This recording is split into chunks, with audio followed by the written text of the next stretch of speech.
নমস্কার বন্ধুরা, সুচিত্রাস ব্লগ থেকে তোমাদেরকে জানাই স্বাগত। আশা করি তোমরা ভালো আছো। গতকাল বিকেলে প্রচণ্ড খরতাপের পর একটা ঝড় বৃষ্টি হয়ে গিয়েছে। তো তারপর আবার দেখো আজকে সকালে বেশ ঝকঝকে রোদ উঠেছে। আজকে আবার প্রচণ্ড গরম পড়েছে। তো তোমরা কেমন আছো? আশা করি ভালো আছো। তো আজকে নতুন একটি ব্লগ নিয়ে তোমাদের সামনে হাজির হলাম। দেখো কিছু ছোট মাছ আনা হয়েছে, আর এটা পদ্মার ঝাটকা ইলিশ বলে।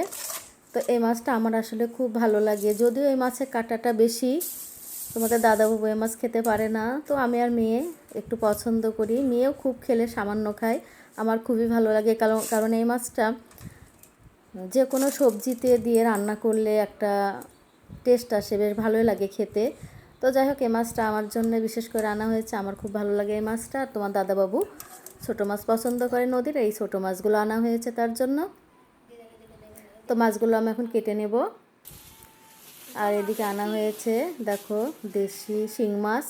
আমি তো মরে গেলে ওই মাছ কাটতে পারবো না, আমি কোনোদিনও ওই মাছ কাটি না।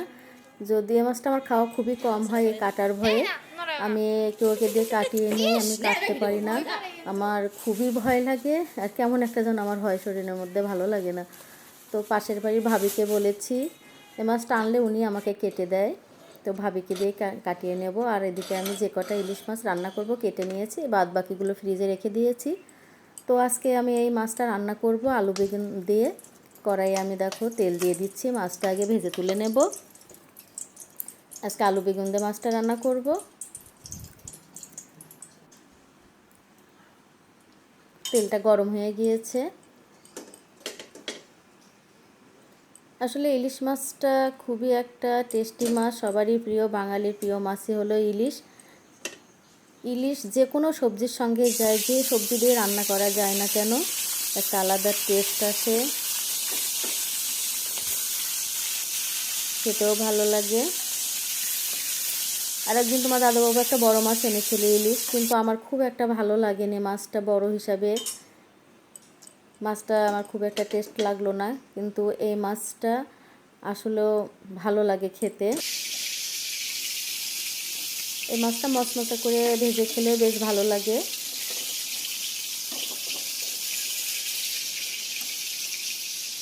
বড় মাছের মতো অত টেস্ট না হলেও খারাপ লাগে না।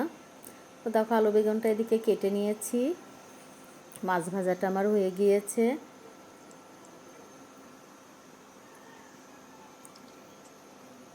প্রয়োজনীয় মশলাগুলো আমি গুছিয়ে নিয়েছি তরকারিতে দেবার জন্য। কয়েক টুকরা কাঁচামরিচ নিয়ে নিয়েছি, হলুদ, লবণ, জিরে, তেজপাতা, শুকনো মরিচ সব মশলা আমি গুছিয়ে নিয়েছি। তেলে দিয়েছি তেজপাতা, শুকনো মরিচ, আর ফোড়ন হিসেবে জিরে দিয়েছি। দিয়ে তরকারিটা দিয়ে দিয়েছি, সঙ্গে হলুদ লবণ দিয়ে দিলাম, দিয়ে একটু কষিয়ে নিচ্ছি ভালো করে।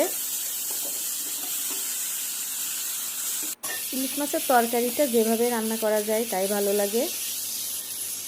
তো পরিমাণ মতো ঝোলটা এখন দিয়ে দিচ্ছি। ঝোলটা একটু পাতলা করলেও খারাপ লাগবে না খেতে। তো ঝোলটা ফুটে উঠেছে, মাছগুলো আমি একে একে ছেড়ে দিচ্ছি। নামানোর আগে আমি একটু জিরা বাটাটা দিয়ে নামিয়ে নেব।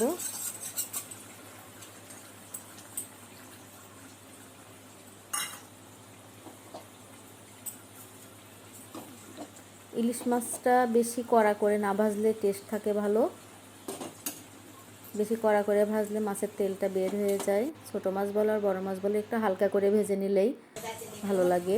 তো হয়ে গেল আমার তরকারিটা। কেমন লেগেছে অবশ্যই জানাবে। নতুন হয়ে থাকলে অবশ্যই একটা চ্যানেলে সাবস্ক্রাইব করে দেবে, আমার ফেসবুক পেজে ফলো করে দিও। ধন্যবাদ।